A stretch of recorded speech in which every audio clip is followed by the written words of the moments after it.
जय Hind. Railway track के किनारे जो खंभे लगे होते हैं उन्हें मास्ट कहा जाता है और एक खंभे से दूसरे खंभे के बीच की दूरी को स्पैम कहा जाता है। मतलब एक मास्ट से दूसरे मास्ट के बीच की जो दूरी होती है लगभग 60 मीटर की, इसे स्पैम कहा जाता है। अब ये 60 मीटर की दूरी अगर घुमाव आता है तो यहाँ घटा बढ़ा भी दी जाती है आवश्यकता अनुसार, लेकिन औसतन अगर हम देखें तो एक मास्ट से दूसरे मास्ट के बीच की दूरी 60 मीटर होती है। अब ये खंभे जो होते हैं इनके ऊपर आर्म लगे होते हैं, तो इन आर्म में वायर गया होता है, एक ऊपर गया होता है, एक नीचे होता है। ऊपर वाले वायर को कैटिनरी वायर कहा जाता है और नीचे वाले वायर को कांटेक्ट वायर कहा जाता है। क्यों कहा जाता है? क्योंकि नीचे वाला वायर ट्रेन से कांटेक्ट में आता है। अभी बताएंगे कैसे कांटेक्ट में आता है। तो ऊपर वाले वायर को कैटिनरी वायर और नीचे वाले वायर को कांटेक्ट वायर कहा जाता है। और कैटिनरी वायर और कांटेक्ट वायर को जो जोड़ता है बीच में उसे ड्रॉपर कहा जाता है। मतलब कैटिनरी वायर और कांटेक्ट वायर और बीच में ड्रॉपर से दोनों जुड़े होते हैं। तो ये जो कांटेक्ट वायर होता है इसमें एक प्रॉब्लम होती है। प्रॉब्लम क्या होती है कि जब ठंडी आती है तो कांटेक्ट वायर तनाव में आ जाता है, मतलब तन जाता है, सिकुड़ने लगता है। और जब गर्मी आती है तो यह फैलने लगता है, मतलब बड़ा हो जाता है तो ढीला हो जाता है। तो इसको हमेशा तनाव में बनाए रखने के लिए एक सिस्टम लगाया जाता है जिसका नाम ऑटो टेंशनिंग सिस्टम होता है। इसमें होता कुछ बहुत विशेष नहीं है। ये जो होता है एक 3 पुलिंग आर्गुमेंट होता है, मतलब 3 पुलिया होती है, उसी पे कहीं कहीं पे 17-18 पत्थर लटका दिए जाते हैं उसी वायर से कनेक्ट करके। और जब गर्मी आती है तो ये पत्थर लटके रहते हैं उसी के सहारे। जब वह वायर ढीला होता है और बढ़ता है तो ये खींच लेते हैं, जिससे उसका तनाव बना रहता है। और जब ठंडी आती है तो वायर सिकुड़ते हैं तो ये पत्थर को ऊपर खींच लेते हैं, जिससे वह तनाव हमेशा बराबर बना रहता है। ये होता है ऑटो टेंशनिंग इक्विपमेंट। और इसका वेट जो पत्थर लटकाया जाता है इसका वेट 667 यानी 167 kg लगभग होता है ऑटो टेंशनिंग सिस्टम का। अब हम समझते हैं कि वायर से ट्रेन में इलेक्ट्रिसिटी आती कैसे है। तो इसके लिए ट्रेन में एक यंत्र लगाया होता है। ट्रेन के ऊपर आप देखे होंगे इंजन पे आगे भी होता है और पीछे भी होता है, जिसे पेंटोग्राफ कहा जाता है।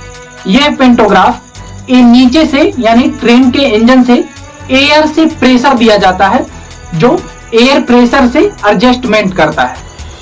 ये एडजस्टेबल होता है। अगर वायर कहीं ऊपर है तो ये ऊपर उठ जाएगा और वायर अगर कहीं नीचे है तो ये नीचे आ जाएगा। इसे इंजन से नीचे से प्रेशर दिया गया रहता है। मतलब प्रेशर इतना होता है कि हमेशा वायर को हल्का सा प्रेशर, हल्का सा धक्का दिए रहे और उस पर टच रहे। लेकिन जब कहीं वायर अगर नीचे होता है तो ये उतने प्रेशर में नीचे आ जाता है। ये पेंटोग्राफ में एडजस्टमेंट होता है, वो खुद ऊपर नीचे हो जाता है वायर के हिसाब से। अब सबसे बड़ी प्रॉब्लम ये है कि वायर जो लगे होते हैं ऊपर ये घिसते क्यों नहीं। तो ये घिसते तो जरूर हैं, लेकिन इसे इस सुविधा से बनाया जाता है कि इतना मामूली सा घिसते हैं कि ये सालों साल चलते हैं। घिसना तो अगर घर्षण होगा तो हर एक चीज घिसेगी, लेकिन इतना नहीं घिसते हैं कि वो जल्दी से साल 2 साल में खत्म हो जाए। ये सालों साल चलते हैं क्योंकि वो जो वायर होता है उसे बहुत मजबूत कॉपर से बनाया जाता है, जो कांटेक्ट वायर होता है। और जो ये पेंटोग्राफ का टच वाला भाग, ऊपर वाला भाग होता है जो वायर से टच होता है, इसे मुलायम लोहे से बनाया जाता है। तो यही बार बार घिसता रहता है। और ट्रेन पे क्या इतना बड़ा लगा होता है, ट्रेन पे चढ़ के उसे बदल दिया जाता है।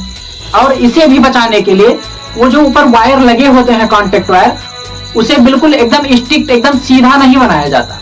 उसे ऐसे टेढ़ा मेढ़ा बनाया गया होता है, ताकि इस पूरे टच वाले भाग पे, जो पेंटोग्राफ का भाग ऊपर वायर से टच होता है, उस पे इधर ये पूरे पे ऐसे सरकते जाए, ताकि पेंटोग्राफ का पूरा भाग एक साथ घिसे, ना एक जगह वायर रगड़े और वहीं घिस जाए।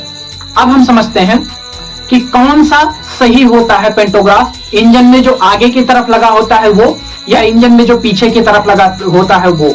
तो आप जानिए किसी चीज को खींचना ज्यादा आसान होता है बजाय ढकेलने के। अगर आप किसी चीज को ढकेलेंगे, धक्का देंगे तो उसमें ज्यादा बल लगेगा, अगर खींचेंगे तो कम बल लगेगा। इसलिए अगर आप आगे वाला पेंटोग्राफ उठाते हैं इंजन के तो उसे टच होकर और धक्का देना पड़ेगा, लेकिन अगर पीछे वाला आप उठाते हैं तो वह वायर में टच होगा और इंजन को खींचना पड़ेगा, तो इंजन में कम बल पड़ेगा।